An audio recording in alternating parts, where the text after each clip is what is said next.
Let's address that text before we get into your overall observations from the round. The Rising Star race, how do you see it?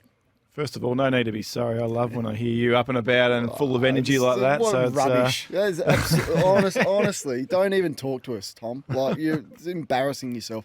Anyway, the Rising Star race. Yeah, so I think at the moment, if it's round, at the end of round 20, there's no doubt that Ollie Dempsey would be the winner. He currently actually finds himself as a top 100 player in the competition this year, which is so where's which is Wardlaw a phenomenal in comparison? So we can. Wardlaw is just under. I think Wardlaw's 115th in the good. comp, which is a fantastic rating in itself for a 19-year-old as well. So there's two players that are going extremely well. But if you're purely just comparing on what's happening this year, if the voting was done now, then Ollie Dempsey on our ratings would take that out. I love it when you ask Hoyne a question, Kane, and he doesn't go to the computer. He just goes straight off the top. I'm going to challenge him on another one. I was going to give him some notice. He didn't need the notice. No, he doesn't need notice. I've rung him many a time late in the morning. It's a bit of a sad life, Jeff. It's a bit of a sad life. When he just plucks out the data. So, Hoyne, if you had to pick your two best wingmen, who are they? Goulden and D'Ambrosio.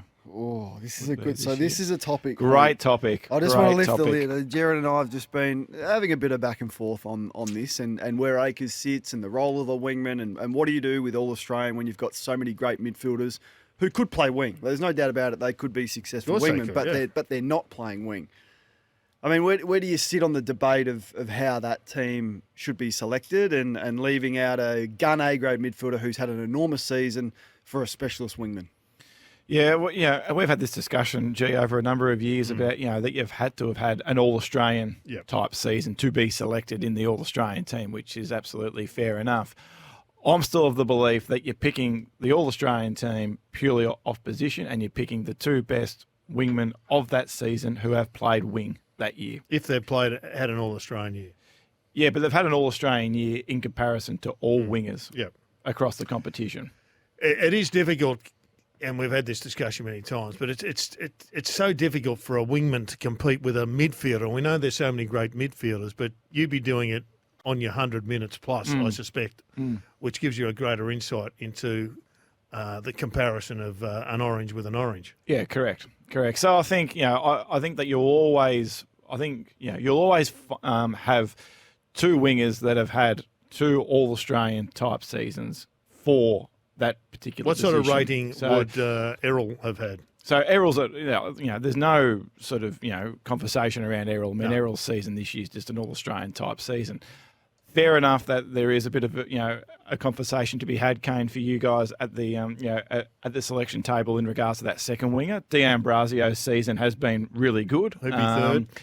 But it's not as dominant a winger season as, say, like a Hugh McCluggage that has had in previous seasons, or a Steele Sidebottom or a Josh Dacos and these types as well. So I feel for the guys like McCluggage whose numbers as a mid won't stack up as well as others as a mid came because he's played a significant amount on the wing. So I'm still going with the two best wingers from this year, but I can understand the conversation around that particular Just a couple position. of really good texts coming through. We spoke about Nick Watson. I think it was with you, Hoyne, about his inaccuracy. Hey, Kane, can you ask if Nick Watson would be winning if he had been kicking straight all year? I know it's a what if, but please ask. He would be coming in second, still behind Dempsey now. So Dempsey's game on the weekend was phenomenal. That just pips him slightly ahead of Nick Watson at the moment. What's your view, Kane, taking into consideration the third year, second year, first year elements? A few texts come. Well, it's just not my rules. It's the AFL rules. So you pick the players who fit under the guidelines who have had the Rising Star season, regardless of so the guidelines have nothing to do with me. But there's a few people pointing out that Dempsey's a third year player who is 2.5 years older than someone like Windsor. A joke of an award. And we do read all feedback out. So I'll read this one. Imagine Kane saying someone's embarrassing themselves. This is in relation to Tom Barrass. Mate, you pot players all day long and have a sook when one barb comes your way. Pathetic. You're a little brat that can't handle when someone is critical, says Sean. Thank you, Sean. All right, Hoyne, let's work through your overall observations, and we've got Up a new and top about, 10. aren't we? We've got a new Yeah, top so 10. we've got a new top 10, so we do that every 4 weeks, and unfortunately, that's why I had to get it in last week, Kane. I'm devastated to tell you that Isaac Rankin is no longer our number one player in the competition. He falls 8 minutes short. He falls 8 minutes short of game time to be our number one player in the comp. Poor Isaac. And shouldn't poor have rotated himself off for that. So we'll roll off our current top 10 players in the competition. This is all based off the 100x rating system. So Marcus Bontempelli is again our number one rated player in the comp. Heaney, number 2. Interestingly for Heaney, last 6 weeks, he's 156th in the competition. So how does he still maintain? Because he was miles ahead of anyone else in the comp, but he is coming off quick. So that's 156 one of the reasons the Swans have in the coming last off 6 too. weeks. Paddy Cripps sees himself at number 3. Dan Houston sees himself number 4. Nick Blakey at 5. Bailey Dale at 6. Max Holmes at 7. Harry Sheasel, number 8. The Sheasel. Number 8. Zach Butters, number 9. And Jack Sinclair, number 10. I know everyone thinks I bang on about Harry Sheasel, and maybe I do, and what I just want to put this into comparison. So this is a rating system that has been going for 15 years. If Harry finishes the year in the top 10, which on current form he will walk it in, he will become the second youngest player in 15 years to be in the top 10. The youngest, Dacos? Marcus Bontempelli. Ooh. The Bont. 2015. So there's only been 2 players that have been 20 or under to finish the season in the top 10. I like it when you give us something early in the piece that gets all the journos that are listening up and about. So this guy, and then just a bit of a celebration as well. So off the back of Sheasel, Max Holmes as well. If Max Holmes finishes the year in the top 10, he would become the 7th youngest player to finish the year. Forget how young he is, don't we? I don't. Yeah. Absolutely, we do. So, how old is he? He's only 21. Wow, Max. Crazy. So, and then just a bit of an update as well in terms of what's happening over the last 6 weeks. I always like talking about a 6-week period of form. So purely off the last 6 weeks, Hayden Young is currently the best player in the competition over the last 6 weeks. And interestingly, in that 6-week period, this is why, and we talk about it, and Kane, you're talking about it a lot this year, it's impact over volume. He's had 25 plus disposals once in 6 weeks. It is all damage with ball in hand that he does. It's 20 to 22 to 24 disposals, but it's all maximum impact. Massive loss, Tom Papley, second best player in the comp, out injured now, going to have a huge impact. You would have seen that on the weekend with the Swans. Cam Rayner at number 6 over the last 6 weeks. He's in career best form. No surprise that Toby Green is now back into the top 10 over the last 6 weeks. He's the 9th best player. And just a little bit of a left field one. I just wanted to put this guy out there in a bit of a celebration.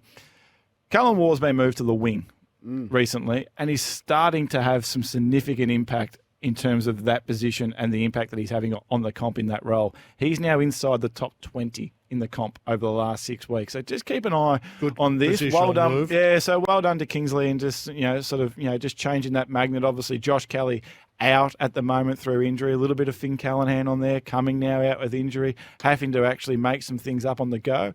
Moving Callum Ward out to the wing has been a real successful move there for the GWS. Last week you spoke about the turnover game, and don't get too caught up in the win-loss of where teams sit in that aspect, but judge it by the turnover. Did anything move over the weekend that surprised you, or you weren't sure about? Yeah, Swans. Swans have surprised. So Swans were, as we talked about last week, they were double anyone else in the competition. After the first 11 weeks of the year, they have come right off to the point where they had only registered 1 goal in 3 quarters of turnover. So that's roughly about 50 opportunities they had to score against the Dogs, and they converted only 1 goal in that time. The other team that I'll get to, I'll keep my powder dry on that because I want to have a bit of a deeper dive. Is the hardball get? Back in the day when I was playing Choco, I used to sort of look at my stats. You've had 15 handball receives, you've had 1 hardball get. Just come on, get that sort of stuff. And there was a stat about Essendon not winning a hardball get in the third quarter, but they're not really a thing anymore, are they? Hardball gets. No, you're roughly looking at about 20, maybe 30 a game that you're looking to get. So loose ball is king. We've talked about it a lot. Give me a loose ball player over a hard ball player. Best loose ball player in the game, Nick Dacos? At the moment, Nick Dacos and Adam Treloar. Treloar absolutely flying in that aspect of the game. So, yeah. All right. Have you lost faith in the Swans, Hoyne? A little bit, but not completely like some. But clearly they've gone off. Whether or not they can get it back up and going, time will tell. Right, give us the guess who. The guess who. This is. I'm very happy with this guess who. Guess who. So this is a midfielder. When he's been involved in a chain this year, his team has scored 39% of the time. Yep. It's the best ratio we have seen by a midfielder in 10 years.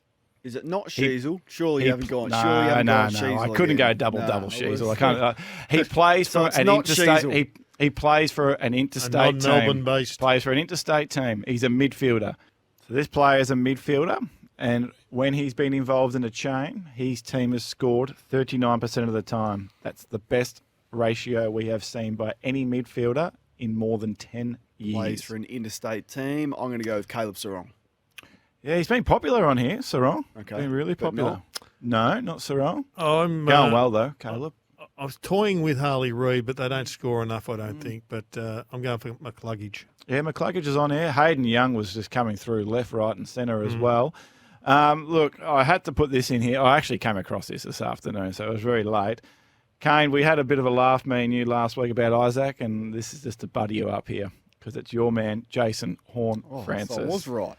So 39% of the time, Horne-Francis has been involved in a chain this year. Port has scored. Recap, no midfielder has done that for at least 10 years. So we talk about damage and we keep talking about damage and the impact on the game. And I call this the Chad Warner report because 3 years ago, this report, back in our office, Chad Warner came up, top of the pile. And we're like, you're going, Chad Warner? I'm like, gee, that's a bit of a surprise.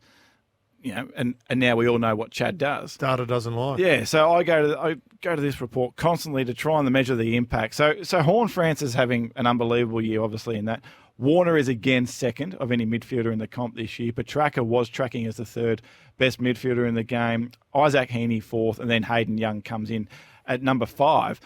And so we'll celebrate those. And then there's some individuals in the midfield that need to flip their game the other way to actually get a bit more damage into what they actually do. Who's accumulating without damaging? This one might be harsh, but Ruben Gimby is having the least impact of any midfielder in the competition in terms of turning his chains into a score.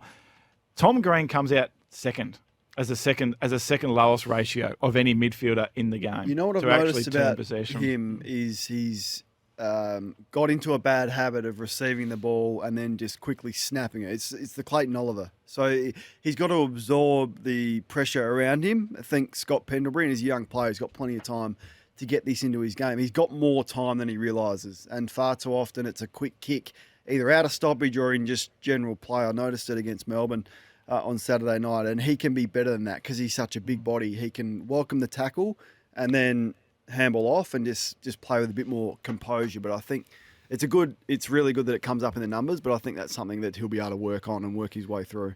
And you could probably have a look at what Paddy Cripps is doing at the moment, I would have thought, Similar, over the last 3 years. I mean, there was a little bit of criticism around Paddy and that, between that 2017 to 2021 period. But over the last 3 years, he's now turned into an impactful player, as we see, their third best player in the competition. Clayton Oliver is again low in this, the third lowest of any midfielder.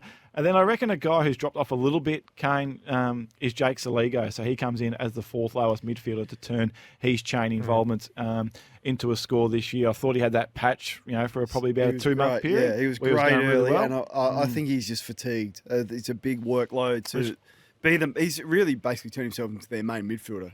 So with another pre-season, he'll be able to work his way through the fatigue element that is required to play midfield week after week after week. And I know having that conversation around Isaac Heaney, and then you just raise a really good point there, Kane, around Saligo. I know, speaking to Kingy about this, he's got the theory of your first pure season as a midfielder, it is hard to go the journey, and at some stage you will run out of legs. So, obviously you two have been midfielders throughout your time as well, and then to see what Saligo's is doing there, to see what Isaac Heaney's doing in his first pure season as a midfielder right there, maybe it's actually got a fair bit of merit to it. I've spoken a number of times to various people at clubs and asked them how much they use the data in their recruiting, and I look at people who just make shocking mistakes with their recruiting. That's the sort of data that, to me, you'd be looking at for an under-18 kid, just to work out, is he getting plenty of ball, but what does he do with the ball? How does he win it? What does he do with it? And if you're ignoring that data, well, then good luck backing your eye in. Yep. That's I'm going to steer clear of that one. All right, well and truly. I agree with you 100%, Gerard, and they would be silly not to be using that. Let's work our way through your 7 main talking points from the round. How's the runway looking? We're there, aren't we? We're there, Kane. We are there. So we're on the Premiership Runway now. 4 weeks to go. Yeah. This is something that myself and Kingy established a couple of years ago, and we're going to stick to it. Again, nervous? I will reiterate what it's. I'll back history until history changes. So. To reiterate why we go to the runway, so the last 4 weeks of the home and away season, over the last 11 years, only one Premier has lost multiple games in their last 4 games. Ironically, that was Collingwood last year, but again, I'll back history until history changes. So that's that's 10 of 11 Premiers have actually gone, at least 3-1 or 4-0. One of the guys in the office actually did a little bit more for me today and actually went a little bit further in that as well and going and extending the runway out, if you like, to an 8-week runway period. Yes. Right? And over an 8-week runway period, over the last 25 years, the Premier has lost more than 3 games only 4 times. Sorry. So I'll reiterate that. So 25 years, the Premier has not lost more than 3 games at all in the last 8 games of their campaign. So not once has the Premier gone 4-4, 3-5, whatever it might be on the way home. So that would exclude... And everyone might be listening and going, yeah, well, that's pretty obvious. The reason why I wanted to raise that's currently where Sydney and Carlton sit at the moment. They've already lost their 3. Yep. No Premier has lost more than 3 in their last 8 games heading into a final series. So, again, I'll back history until history changes. If you're a Sydney or a Carlton supporter at the moment, you're on that knife's edge with not too much room to move. But we keep talking about the 4-week period and having a look where your game actually sits at the moment and what's wrong or what's actually going right, if you like. So, off the core 4 profile, Hawthorn have the best core 4 profile in the competition over the last 6 weeks, and it's mainly off the back of what they're doing in the clearance and contest work. 3rd in the clearance game, 2nd in the contest game. They're getting the job done in that aspect, going quite well offensively, defensively going well enough as well. Sydney and Carlton are the 2 interesting ones. So there's only 2 teams over the last 6 weeks that rank top 6 with the footy and top 6 without the footy. Sydney and Carlton, despite the win-loss ratio not necessarily going their way. The Carlton conversation, and we'll get into that shortly, is obvious. The Sydney one, that was alarming against the Dogs on the weekend. But go around the competition, go around to the other 17 teams. Every single one has had that game this season. The Dogs 3 weeks ago had that game against Port Adelaide to the point where the industry, and rightly so, we were talking about going, you can't trust them. 3 weeks later now, we're all jumping up and down going, how good's this mob? They're probably one of the flag favourites to beat.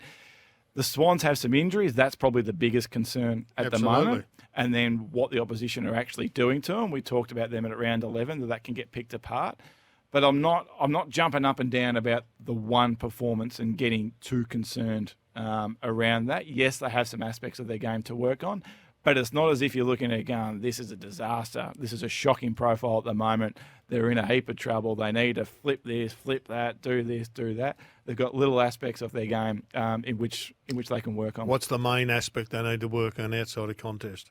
So their inability to be able to win the ball back in the midfield zone and stop the opposition transitioning the ball and stop the opposition from scoring off the back of their turnovers has really dropped away over the last 6 weeks. That's now a mid-table team, whereas the first 3-4 months of the year, their ability to chop it off close to goal, then go back at you, put that back on the scoreboard, that was clearly the best of any team in the competition. So they've lost that aspect of the game as well. We talked about it last week, teams denying them that 45 kick and actually forcing them to go long down the line. First half, where the game was pretty much all over, the Dogs had done the job. half the time they force Sydney to go long down the line. Sydney only want to go long down the line 1 in every 4. The Dogs force them to go long down the line 1 in every 2. So they've got a couple of little things there to work on. But everyone in the comp has things. This is why it's just a bizarre year. As well as Hawthorn are going, they've still got a couple of little things in which they can tidy up as well, they can work on. When you do get it inside 50 against Hawthorn, you can score. At the moment, they are conceding a score the second most of any team in the comp. The hardest part is getting the thing in there. They're only conceding 44, 45 entries. So it's very much think back to what Clarko did in 08. That was the Clarko profile. They were 14th, 15th at defending their D50, but they were so hard to actually move the ball in there. They were so aggressive in their defence. When the cluster came in. Yeah. Hence why Sam Mitchell jumped on a plane on a Sunday afternoon to Perth. And exactly. Probably caught the red eye home on the Monday morning to get Tom Barrass, of course. Yeah. So they've got, Brisbane's defensive is starting to improve over the last 2 weeks, but they've got some areas of concern. We talked about Fremantle and their inability to deny opposition ball movement. That was exposed in the first half against West Coast, much better in the second half. Geelong defensively, rock solid. Are they going to be able to throw enough at you offensively? So this is why it's one of those seasons right now where literally every single team in the comp has aspects in which they can work on. If you were Chris Fagan, would you be keeping Hippie Hipwood down there, or would you be pushing him straight back to the structure that's got to where you're at? Great question. We talked about this 18 months ago. I think he's got all the attributes to be that intercept defender behind the footy, and I think offensively they will find ways to score. I would like to see it have another go.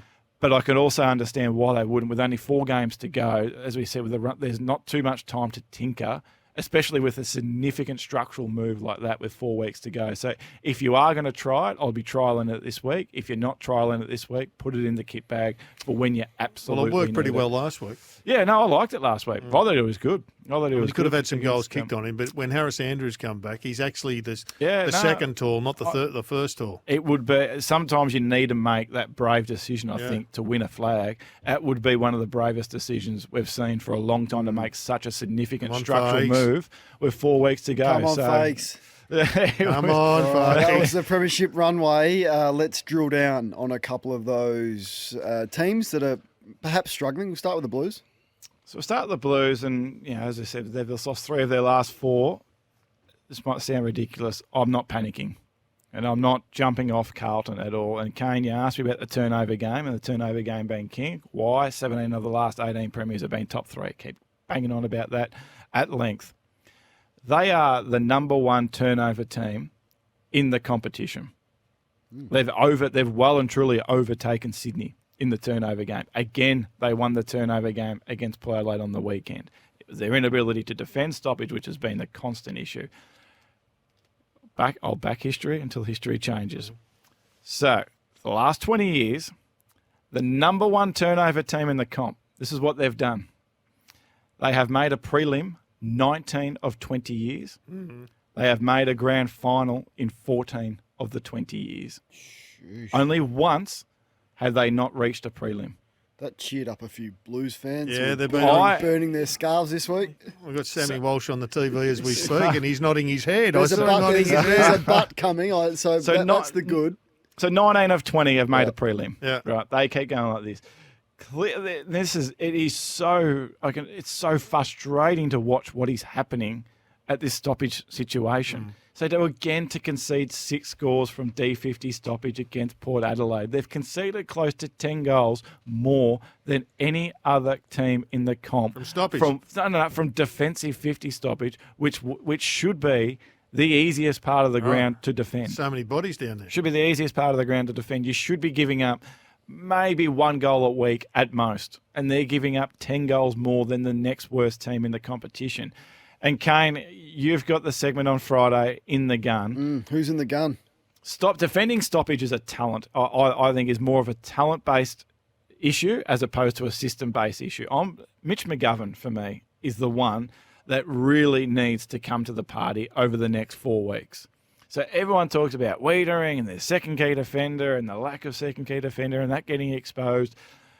Everyone keeps telling me how important Mitch McGovern is to this team and what he does and how he helps them and his intercept numbers and he's the player that can help Wiedering.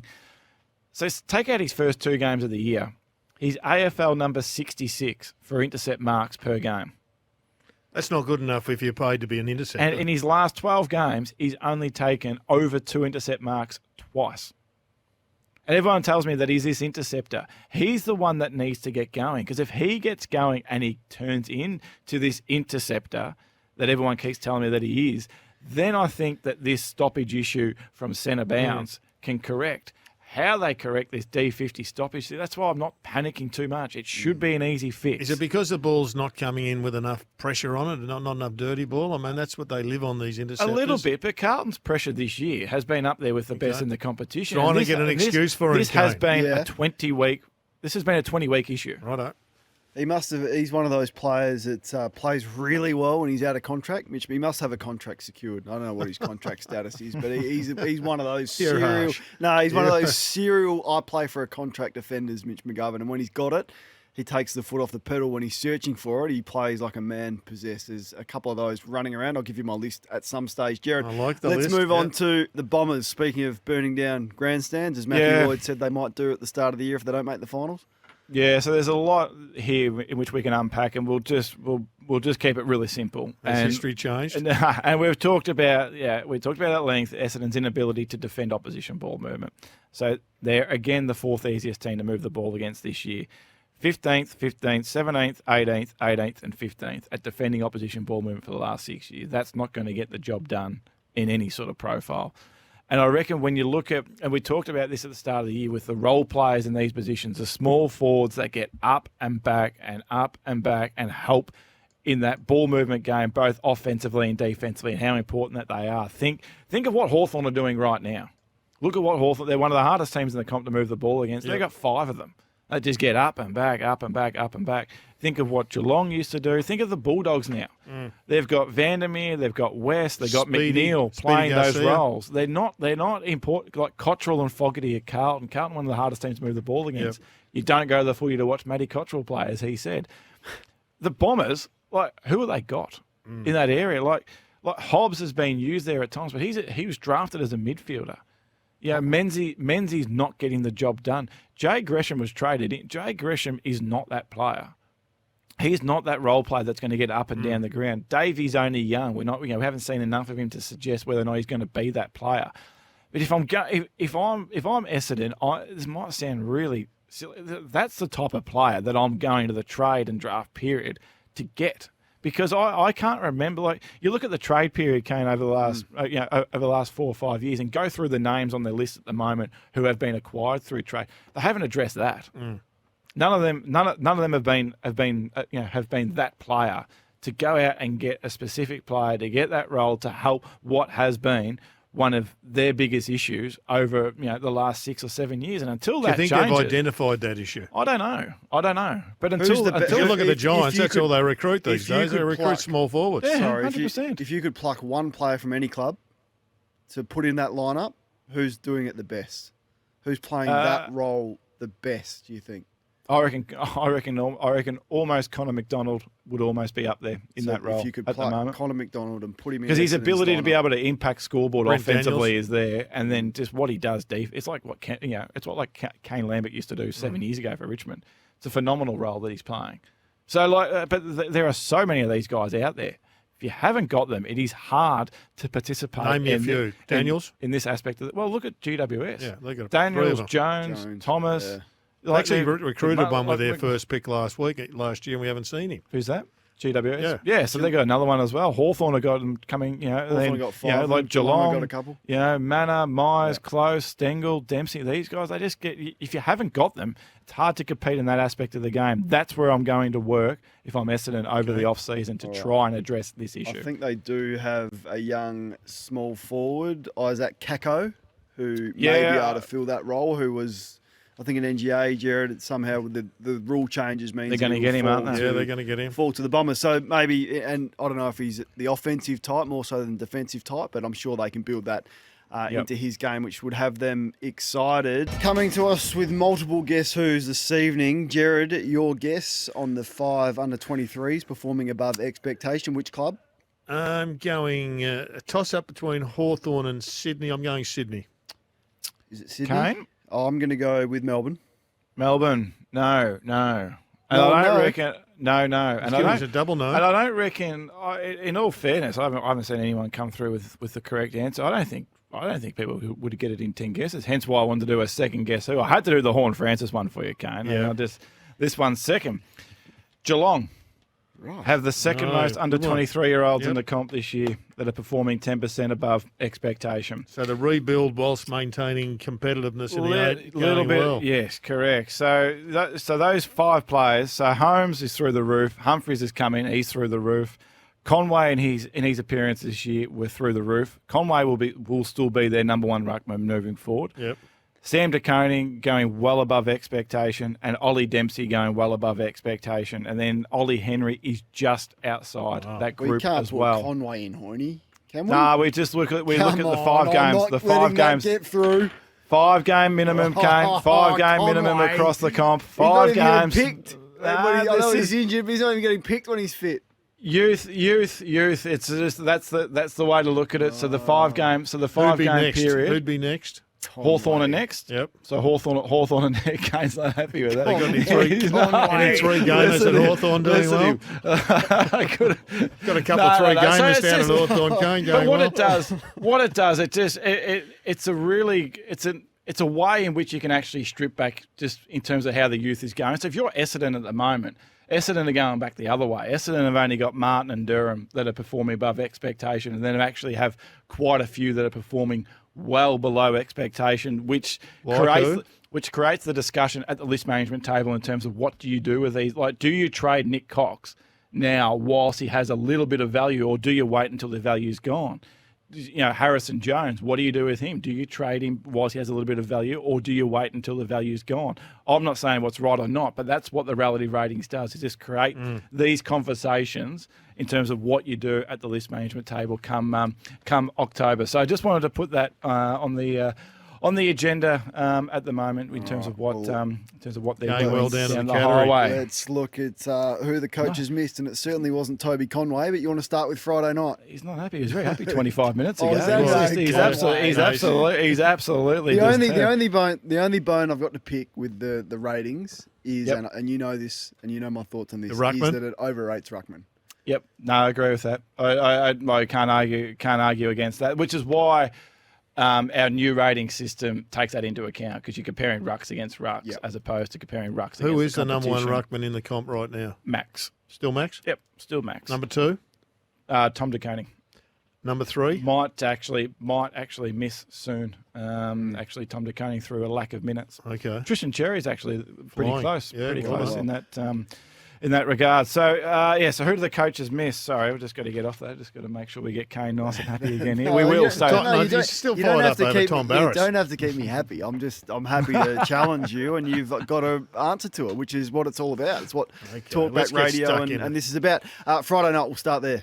Yeah, so again, I feel like this guy's been in our Who Did They Miss probably close to 10 times this year, and that's Dan Houston. What happens when you're suggesting you're going home? Yeah, so Dan Coaches Houston, give you the flick. So Dan Houston, second highest rated player on the ground, didn't get a vote from the coaches. Ball use was absolutely sensational from his 19 disposals on the weekend. Another player that doesn't need to rack up ridiculous numbers to have impact. Can you talk to Chad about that, please, Kane? About voting for him. It'd be interesting to see their best and fairest, actually. Who would that today? Have to be leading, I would have thought. I mean, they'd love Butters for what he's done, and Horn Francis will be up there as well, but Houston's probably been the most consistent, and best and fairest, you got to be consistent to win best and fairest. What about at the Gold Coast? Yeah, you did this game, G, on the weekend for Fox. Sam Flanders. So a couple of Gold Coast players got some votes in there. But I thought his third quarter in particular actually got them going and got them back into, sort of touching distance within that one goal. So he was actually the fifth highest rated player across the round of any player this weekend. 11 disposals, 9 contested possessions. He really has 4 clearances in that quarter. One of the only players to do that this season. He's reinvented himself since Stephen King gave him a Guernsey late last year. His ratings are flying at the moment and actually overtaking Noah Anderson at the moment. He was a big drifter in what he's doing. 2019 draft. He was touted as being top 5. Yeah, just went outside the top 10 in that draft. So they've got a good one there. Saturday night, Jack Viney, second highest rated player on the ground. Thought he actually got the game going for Melbourne in that first quarter. Had that first centre bounce clearance win, which is going to be important off the back of what they did against Fremantle on the weekend. His ball-winning ability was through the roof. 14 ground balls was a game high for him on the weekend. Again, this guy, Hayden Young, third highest rated player on the ground, didn't get a vote. We touched on him earlier on in the top 10 players across the competition at the moment. And then I just wanted to add this one in there as well. Understandably didn't get a vote because he was subbed off at three-quarter time. Scott Pendlebury was the number 1 rated player on the ground when he got subbed off. Looked back to his best. Looked more confident in his body. And no coach's vote.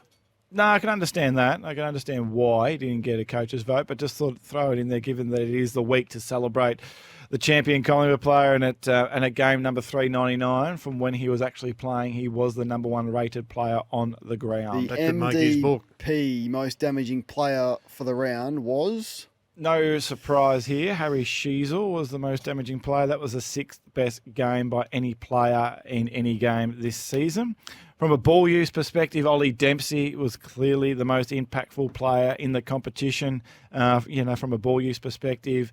Harry Sheasel, 25 contested possessions, never been done before. You are piling the pressure on the All-Australian selectors. The data, so he had the most impact. Well, we'll see if Jono's got him in Gerard tomorrow night. Good point. Kane, have you seen, I said this to the boys yesterday, have you seen a player win 25 contested possessions and have a clean shirt? Well, that's the thing about him, isn't it? Like he's very unusual observation. I couldn't believe what I was watching. Might have been Nick from our social media team in SEN compared him to Nick Del Santo. Now he's going to be a better player than Nick Del Santo, but I've always tried to come up with a comparison for him, and it's really hard. It's really hard to find who has done it before, like Sheasel. Like what player springs to mind? I know Bucks mentioned last night on Couch Pendlebury. Mentioned Pendlebury just in terms of he hasn't got that raw pace as some of the other midfielders does, but his ability to get around. I thought that was a pretty reasonable smart, comparison. Clean, good ball user, composed. Yeah, that's probably the best version. Scott Pendlebury. If you've got one though, 0433 90 out 1116. The North fans are just crying out for us to talk more about Harry Sheasel because there's not a lot of other stuff to talk about, so we will do that. We will do it. Have they improved much statistically, North Melbourne, this year, Hoyne? We were talking about this a couple of days ago. No, they have. Yeah, they have. Especially over the last 7 or 8 weeks. Yeah. Well, at least now they've got a brand in which they're trying to play, which is this handball game. Their clearance game is going well. Their contest game is going well. But as you said last night, Kane, it's hard to argue.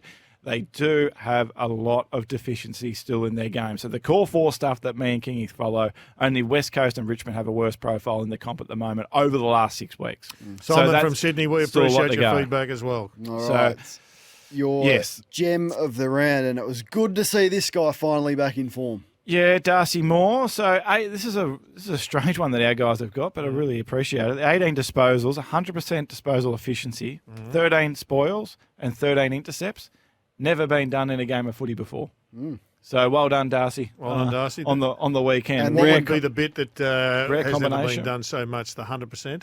Yeah. So the rare combination to have the 13 spoils and 13 intercepts, so to really kill off 26 contests, and then actually have 100% disposal efficiency. And the intensity meter, which you don't measure, through the roof for Darcy Moore, which is what you have to deliver as the captain of the footy club, and it hasn't been there for the majority of the year. You were reasonably complimentary of Adelaide, certainly in one aspect of their game last week, and we got a few texts coming through on the Crows, but they're your horror this week. Yeah, I was pretty happy with that 40 minutes into the game. I thought they were going quite well against Hawthorn, and then they were systematically destroyed for the last 80 minutes to the point where they did not score 1 point off turnover, which is the 3rd time that's ever been done over a 3-quarter period in a game of footy. So it was a systematic destroyation, unfortunately, for the Crows in that last 80 minutes.